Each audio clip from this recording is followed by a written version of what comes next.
नमस्कार, आप देख रहे हैं राष्ट्रीय हिंदी न्यूज और मैं हूं आपके साथ वर्षा शर्मा।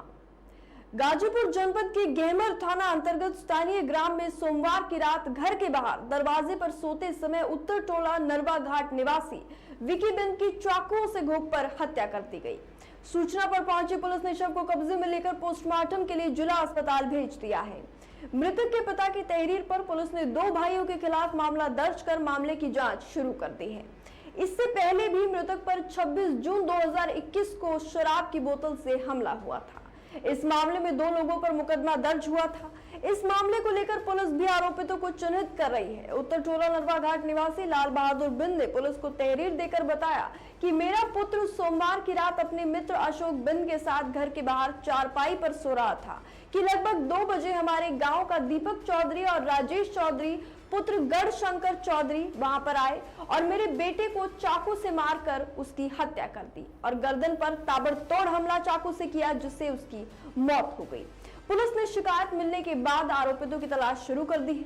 पुलिस के अनुसार आरोपित पक्ष से पूर्व में भी विवाद था। इसके बाद ये विवाद होने के बाद से पुलिस जांच पड़ताल के साथ ही आरोपितों की तलाश कर रही है। चलिए सुनते हैं इस मामले पर एसपी गाजीपुर रामबदन सिंह का क्या कुछ कहना है।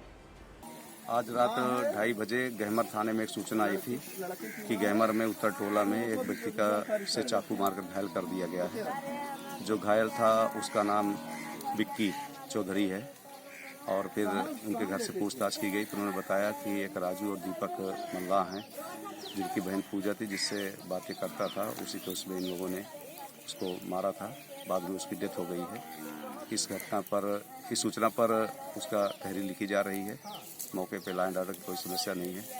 पुलिस का कहना है कि जल्द ही आरोपित पक्ष को हिरासत में लेकर पूछताछ के साथ विधिक कार्रवाई की जाएगी। वहीं वारदात के बाद से परिवार के लोगों का रो रो कर बुरा हाल हो गया है। मृतक के पिता की तहरीर पर पड़ोस के ही 2 सगे भाइयों पर नामजद एफआईआर दर्ज कराकर उनकी तलाश की जा रही है। सूचना मिलते ही पुलिस अधीक्षक रामबदन सिंह घटनास्थल पर पहुंच गए थे। घर वालों से बातचीत के बाद अपराधियों को शीघ्र पकड़ने का आदेश उन्होंने जारी किया।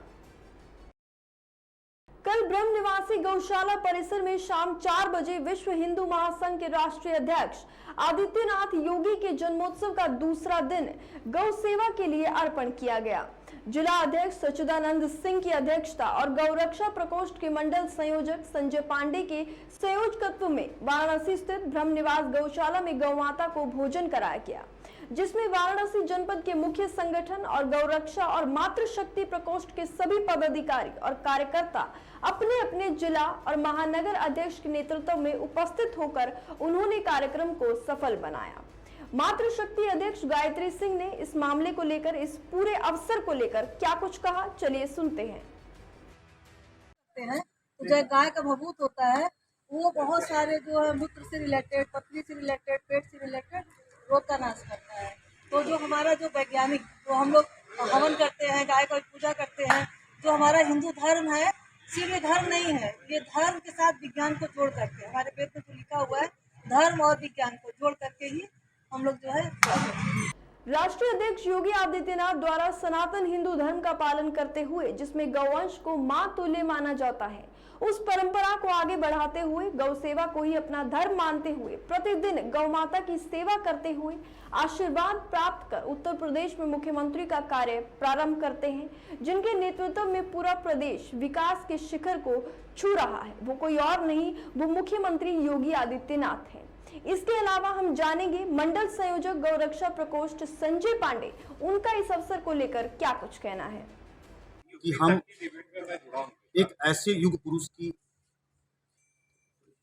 का जन्म दिवस मना रहे हैं जो कि खुद में एक महान युवक और वाराणसी की विश्व हिंदू महासंघ अपने समस्त प्रकोष्ठों के साथ हर वर्ष महाराज जी का जन्म दिवस बहुत ही हर्षोल्लास के साथ मनाते हैं। इस साल हम अन्य सालों की भांति बल्कि उससे भी अच्छा इस साल हम महाराज जी का जन्म दिवस मना रहे हैं। पाकिस्तान के पूर्व प्रधानमंत्री और पीटीआई के अध्यक्ष इमरान खान की मुश्किलें बढ़ सकती हैं, क्योंकि पाकिस्तान के गृह मंत्री राणा सनाउल्लाह ने रविवार को कहा कि जमानत अवधि खत्म होने के बाद इमरान खान को गिरफ्तार कर लिया जाएगा। इस्लामाबाद में इमरान खान के बानीगाला स्थित घर के बाहर सुरक्षा बलों की तैनाती कर दी गई है। इमरान खान पर दंगे भड़काने, देशद्रोह, अराजकता फैलाने और सशस्त्र हमलों सहित 2 दर्जन से अधिक मामले दर्ज हैं।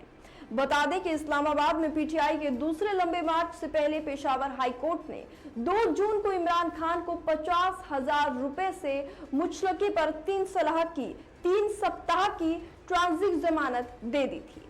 इमरान खान के इस्लामाबाद वापसी की संभावना को देखते हुए उनके घर के बाहर सुरक्षा बलों को तैनात कर दिया गया है।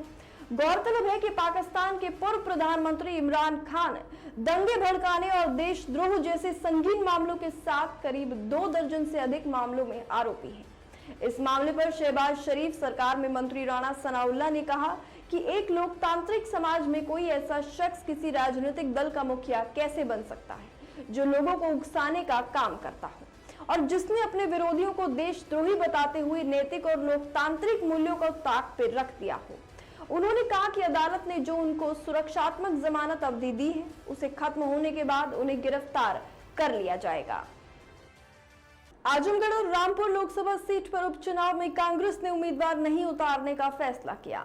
यूपी प्रदेश कांग्रेस कमेटी ने इस फैसले की जानकारी देते हुए बयान जारी किया, जिसमें कहा गया कि भारतीय राष्ट्रीय कांग्रेस रामपुर और आजमगढ़ लोकसभा उपचुनावों में अपने प्रत्याशी नहीं उतारेगी। विधानसभा चुनाव के नतीजों को देखते हुए ये जरूरी है कि उत्तर प्रदेश में कांग्रेस स्वयं का पुनर्निर्माण करे, जिससे कि 2024 के आम चुनाव में स्वयं को एक मजबूत विकल्प के रूप में पेश कर सके। वहीं सपा ने आजमगढ़ और बीजेपी ने दोनों ही सीटों पर अपने उम्मीदवारों के नाम का ऐलान कर दिया है। इन समाजवादी पार्टी ने आजमगढ़ से अखिलेश यादव के चचेरे भाई धर्मेंद्र यादव को अपना उम्मीदवार बनाया। वहीं बीजेपी ने आजमगढ़ से दिनेश लाल यादव और रामपुर से घनश्याम लोधी को अपना उम्मीदवार घोषित किया, जबकि बसपा ने भी रामपुर सीट पर उम्मीदवार नहीं उतारने का फैसला किया है। इसके अलावा पार्टी ने आजमगढ़ से शाह आलम उर्फ गुड्डू जमाली अपना उम्मीदवार बनाया है, जो नामांकन भी कर चुके हैं। वही माना जा रहा है कि सपा आजम खान की पत्नी को रामपुर सीट पर अपना प्रत्याशी बना सकती है। बता दें कि इन दोनों ही सीटों पर 6 जून तक नामांकन होना है, जबकि 9 जून तक नाम वापस लिए जा सकेंगे। हाल ही में बीजेपी प्रवक्ता नुपुर शर्मा ने पैगंबर मोहम्मद पर विवादित टिप्पणी की थी। इस मामले को लेकर यूपी के पूर्व मुख्यमंत्री और बीएसपी प्रमुख मायावती ने भाजपा को नसीहत दी है। मायावती ने ट्विटर पर लिखा कि केवल सस्पेंड करने से काम नहीं चलेगा, बीजेपी को अपने लोगों पर सख्ती से शिकंजा कसना चाहिए।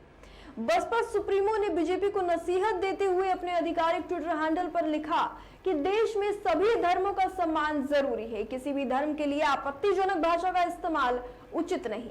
इस मामले में बीजेपी को भी अपने लोगों पर सख्ती से शिकंजा कसना चाहिए।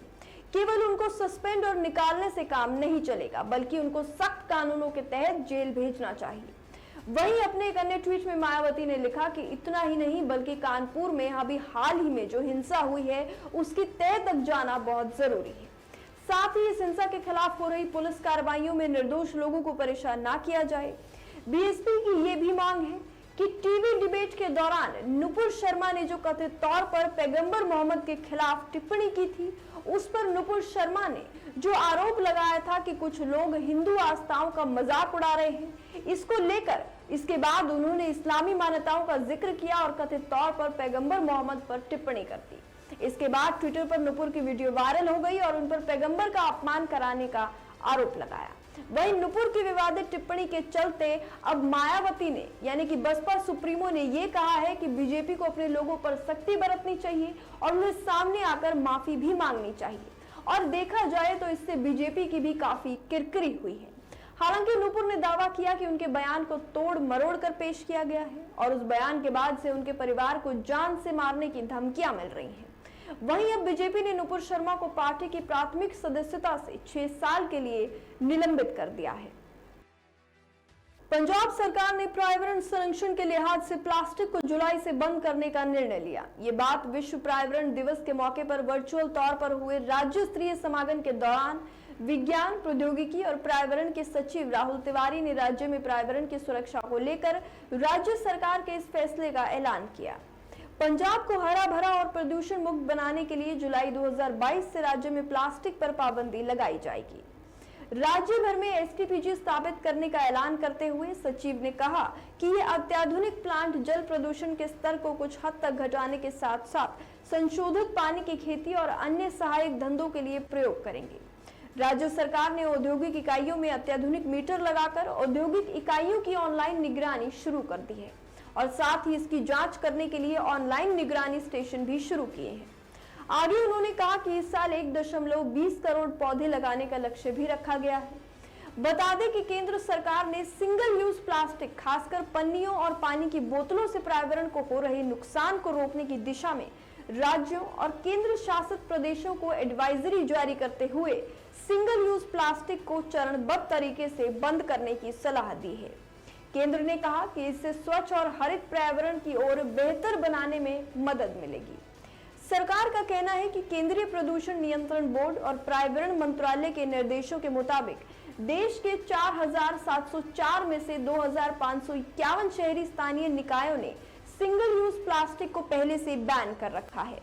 ऐसे में अब सभी राज्यों और केंद्र शासित प्रदेश मिलकर ये सुनिश्चित करें कि बाकी बचे 2100 से अधिक निकाय भी 30 जून 2022 तक हर हाल में इसे प्रतिबंध कर दिया जा सके।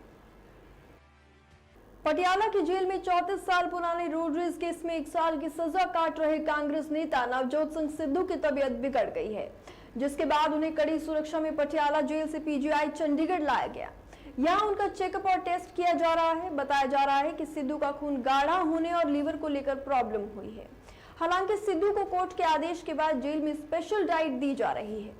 सिद्धू ने कहा कि उन्हें गेहूं से भी एलर्जी है, इसीलिए उन्होंने जेल की दाल रोटी नहीं खाई। इसकी जगह वो सिर्फ फल और सलाद खा रहे थे। इसके लिए सिद्धू ने कोर्ट में याचिका दायर की थी, जिसके बाद राजेंद्र अस्पताल के डॉक्टर्स ने बोर्ड ने सिद्धू का डाइट प्लान तैयार किया। गौरतलब है कि सिद्धू का पटियाला में एक बुजुर्ग से पार्किंग को लेकर झगड़ा हुआ था। बाद में बुजुर्ग की मौत हो गई। पहले की बात करें तो पहले सिद्धू को सुप्रीम कोर्ट ने सिर्फ 1000 जुर्माना लगाया था। इसके बाद परिवार ने पुनर्विचार करके याचिका दायर की तो सुप्रीम कोर्ट ने फैसला बदलते हुए 1 साल कैद की सजा दे दी। हालांकि नवजोत सिंह सिद्धू को सुप्रीम कोर्ट ने बामशक्कत केंद्र की सजा सुनाई।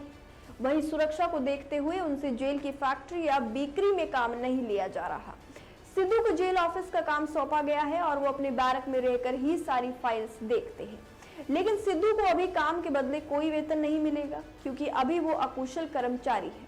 3 महीने बाद उन्हें अर्धकुशल होने पर 30 रुपए प्रतिदिन और फिर कुशल होने पर 90 रुपए दिए जाएंगे। उत्तर में मध्य भारत में पिछले कुछ दिनों से गर्मी से राहत मिली थी। पश्चिमी विक्षोभ की सक्रियता के चलते आंधी तूफान और बारिश के कारण तापमान में गिरावट दर्ज की गई। हालांकि अब यहाँ मौसम में ने करवट ले ली है और उत्तर भारत के कई राज्यों में फिर से हीटवेव का असर दिखने लगा है। आलम यह है कि राजधानी दिल्ली, उत्तराखंड समेत कई राज्यों में तापमान फिर से 40 डिग्री के पार हो चुका है। भारतीय मौसम विभाग के पूर्वानुमान के मुताबिक राजस्थान, दक्षिणी पश्चिमी उत्तर प्रदेश, मध्य प्रदेश, विदर्भ, हरियाणा और दिल्ली एनसीआर में अगले 2 से 3 दिन तक लू का प्रकोप रहेगा। भारतीय मौसम विज्ञान विभाग के मुताबिक असम, मेघालय, अरुणाचल, नागालैंड, पश्चिम बंगाल, सिक्किम में हल्की से मध्यम बारिश की संभावना बनी हुई है। इसके अलावा केरल, लक्षद्वीप, जम्मू कश्मीर, झारखंड में भी बारिश हो सकती है। मौसम वैज्ञानिकों ने बताया कि ओडिशा, आंध्र प्रदेश, तमिलनाडु में भी थोड़ी बहुत बारिश हो सकती है। हल्द्वानी में सूरज की तपिश से जून से पहले सप्ताह में तापमान रिकॉर्ड 40 डिग्री सेल्सियस पहुंच गया है। इससे पहले तापमान 40.2 डिग्री सेल्सियस पहुंचा था। गर्मी से झुलस रहे लोगों को अभी कुछ दिन और राहत नहीं मिलने वाली है। मौसम विभाग के अनुसार 7 जून तक तापमान में और बढ़ोतरी दर्ज हो सकती है।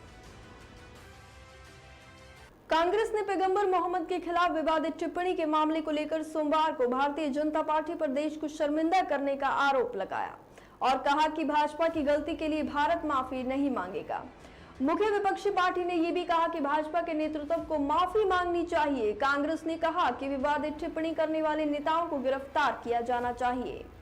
भाजपा ने रविवार को अपनी राष्ट्रीय प्रवक्ता नुपुर शर्मा को निलंबित कर दिया है। पार्टी प्रवक्ता पवन खेड़ा ने कहा कि भारत माफी मांगे, ऐसी गलती हमारे देश ने नहीं की।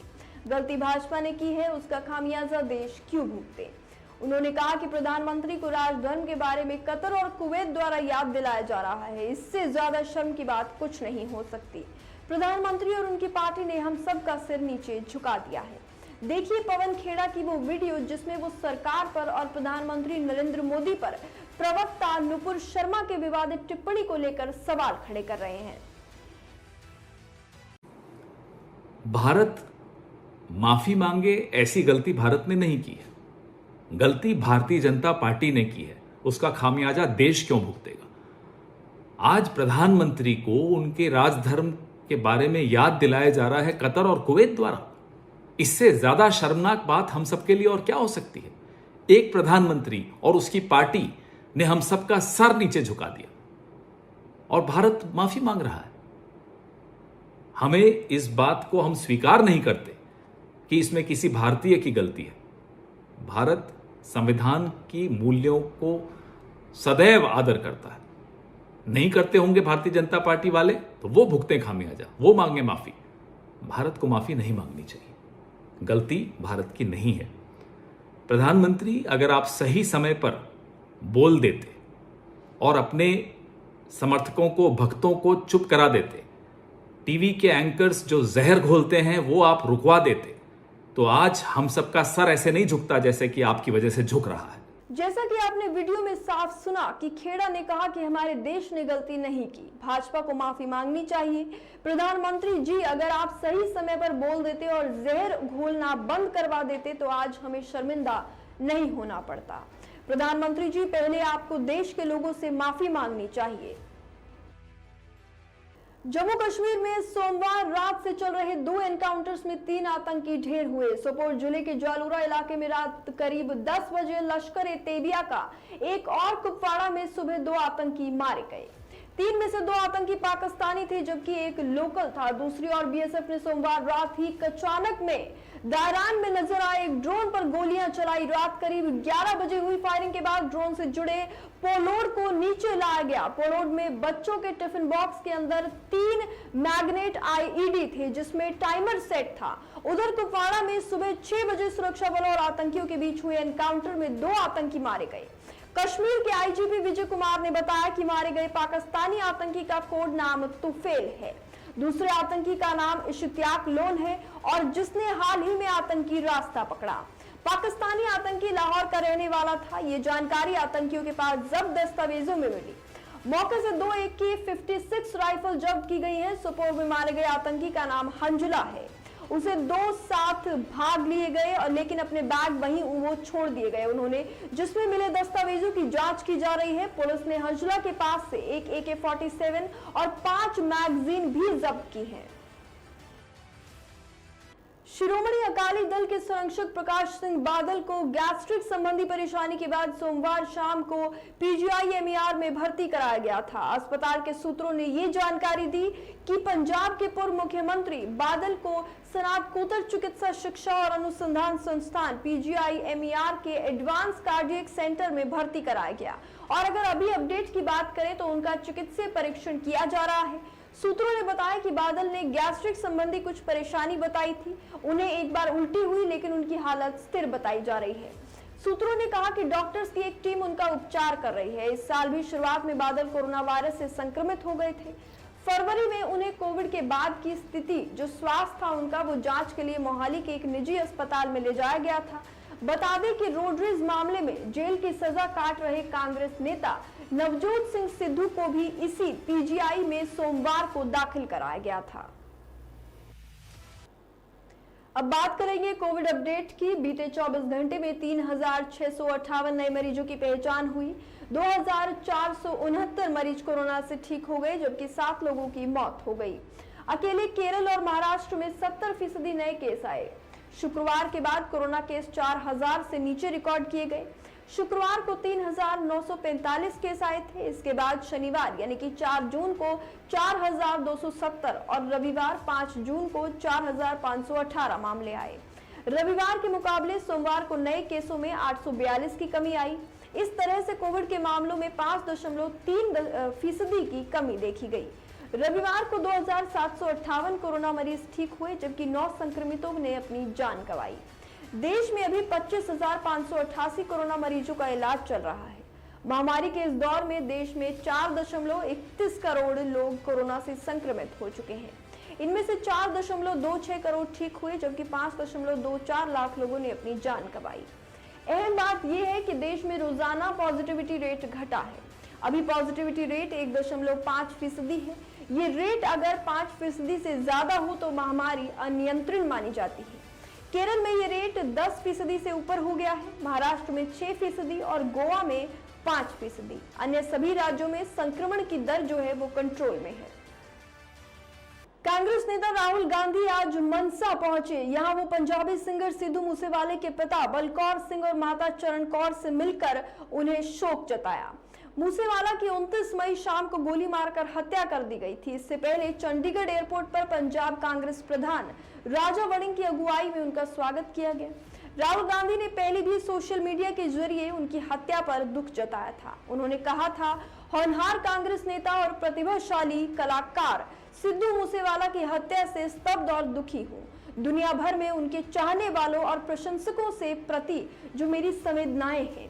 सिद्धू मूसेवाला पंजाब कांग्रेस के प्रधान अमरिंदर सिंह राजा वड़िंग की करीबी रहे। पिछले विधानसभा चुनाव से पहले मूसेवाला कांग्रेस में शामिल हुए थे। उन्होंने मानसा सीट से कांग्रेस के टिकट पर चुनाव लड़ा। हालांकि आम आदमी पार्टी के डॉक्टर विजय सिंगला ने उन्हें हरा दिया था। इसके बाद आपकी सरकार ने उनकी सिक्योरिटी घटा दी, जिससे अगले ही दिन मूसेवाला की हत्या हो गई थी।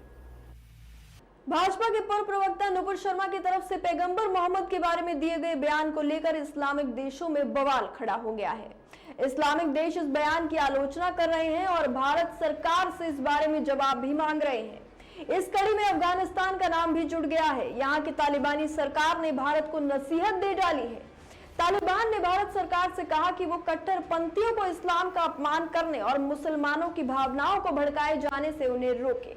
तालिबानी प्रवक्ता जबीउल्लाह मुजाहिद ने कहा कि भारत की सत्ताधारी पार्टी के एक अधिकारी ने पैगंबर मोहम्मद के बारे में अपमानजनक शब्दों का इस्तेमाल किया।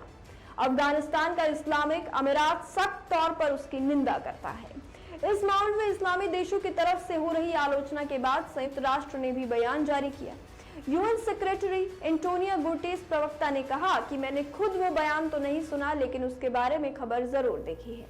मैं ये कह सकता हूं कि हम सभी धर्मों के प्रति सम्मान और सहिष्णुता को प्रोत्साहित करते हैं। अब तक 14 देशों ने नुपुर शर्मा के बयान को लेकर अपनी नाराजगी जाहिर की।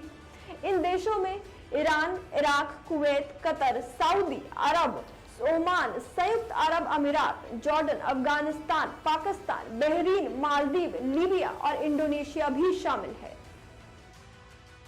सोनू सूद हमेशा किसी न किसी प्रोजेक्ट में बिजी रहते हैं। टीवी शो से लेकर फिल्मों तक उनके पास काम की कमी नहीं है। इसके अलावा वो लोगों की मदद में तो जुटे ही रहते हैं। सोनू जल्द ही एक नए प्रोजेक्ट पर काम करने जा रहे हैं। हाल ही में रिलीज हुई फिल्म सम्राट पृथ्वीराज बॉक्स ऑफिस पर भले ही कमाल ना दिखा पाई हो, लेकिन सोनू के परफॉर्मेंस को बेहद पसंद किया जा रहा है। फैंस तो उन्हें लीड एक्टर अक्षय कुमार से बढ़कर रेटिंग दे रहे हैं। फिल्म में चंद बरदाई का रोल प्ले करने वाले एक्टर ने फिल्म के कहीं चलने पर अपना रिएक्शन दिया है। सोनू सूद पहले ही बता चुके हैं कि इस फिल्म के पीछे बरसों की मेहनत है। फिल्म को बनाने में डायरेक्टर समेत पूरी टीम ने हार्ड वर्क किया है। अब फिल्म बॉक्स ऑफिस पर उम्मीद के मुताबिक कलेक्शन नहीं कर पाई, तो इसके पीछे की वजह एक्टर ने बताई। सोनू सूद ने कहा कि सम्राट पृथ्वीराज बेहद खास फिल्म है। मुझे इसमें एक शानदार किरदार निभाने का मौका मिला और लोगों ने इसे बहुत प्यार भी दिया। मैं दर्शकों से, जो दर्शक हैं, उनका शुक्रिया अदा करता हूँ। उन्होंने इस फिल्म को इतना प्यार दिया। शायद इसे हमारी उम्मीद के मुताबिक बिजनेस नहीं मिला, लेकिन हमें ये मानना पड़ेगा कि पैंडेमिक के बाद हालात बदल गए हैं। मैं ये भी कहना चाहूंगा कि मैं इस फिल्म से बहुत खुश हूं और उस प्यार से भी जो लोगों ने इस फिल्म को दिया। फिलहाल के लिए इतना ही। कल फिर मुलाकात होगी खास खबरों के साथ। जय हिंद।